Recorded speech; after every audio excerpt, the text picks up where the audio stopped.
Guys, എല്ലാവർക്കും happy Deepavali. നമുക്കിന്ന് ദീപാവലി സ്പെഷ്യലായിട്ട് മിൽക്ക് പേട എങ്ങനെ ഉണ്ടാക്കണേ നോക്കാം. വാ, നമ്മുടെ പാൻ ചൂടായിട്ടുണ്ട്. നമുക്കപ്പോ 1 ടീസ്പൂൺ നെയ്യ് ഇട്ട് കൊടുക്കാം. അപ്പൊ നമ്മുടെ നെയ്യ് ചൂടായിട്ടുണ്ട്. നമുക്കിനി ആവശ്യത്തിന് ഷുഗർ ഇട്ട് കൊടുക്കാം. നിങ്ങൾക്ക് മധുരം ആവശ്യത്തിന് നിങ്ങൾക്ക് ഷുഗർ ഇട്ടു. നമ്മുടെ ഷുഗർ അധികം അങ്ങോട്ട് മെൽറ്റ് ആവണ്ട. നമുക്ക് ആവശ്യത്തിന് പാൽ ഒഴിച്ചു കൊടുക്കാം. സ്ലോ ഫ്ലെയിമിലിട്ട് പാലിങ്ങനെ ഒന്ന് കുറുക്കിയിടുക. നമ്മൾ 1 കപ്പ് പാൽപ്പൊടി ഇട്ട് കൊടുത്തിട്ടുണ്ട്. നമുക്ക് ഇനി പാലിലേക്ക് ഈ പാൽപ്പൊടി ഇട്ട് കൊടുക്കാം. കട്ട പിടിക്കാതെ നന്നായിട്ട് മിക്സ് ചെയ്ത് കൊടുക്കാം.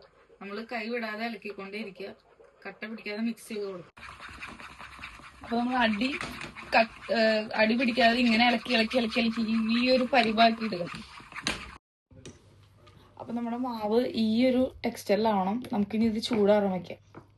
അപ്പൊ നമ്മൾ റെഡിയാക്കി വെച്ച റെസിപ്പി ഒരു ബട്ടർ പേപ്പറിലേക്ക് ഇട്ട് കൊടുത്തിട്ടുണ്ട്. നമുക്ക് ഇഷ്ടമുള്ള ഷേപ്പ് ബട്ടർ പേപ്പറിൽ വെച്ച് ആക്കി കൊടുക്കാം. ഞാനിപ്പോ സ്ക്വയർ ഷേപ്പ് എടുക്കാനാണ് വിചാരിക്കാം. നമ്മളത് ഷേപ്പ് ആക്കി കൊടുക്കാം. അപ്പൊ നമ്മുടെ പേഴ ഇവിടെ സെറ്റ് ആയിട്ടുണ്ട്. നമുക്കിനി ഇത് മുറിച്ചെടുക്കാം.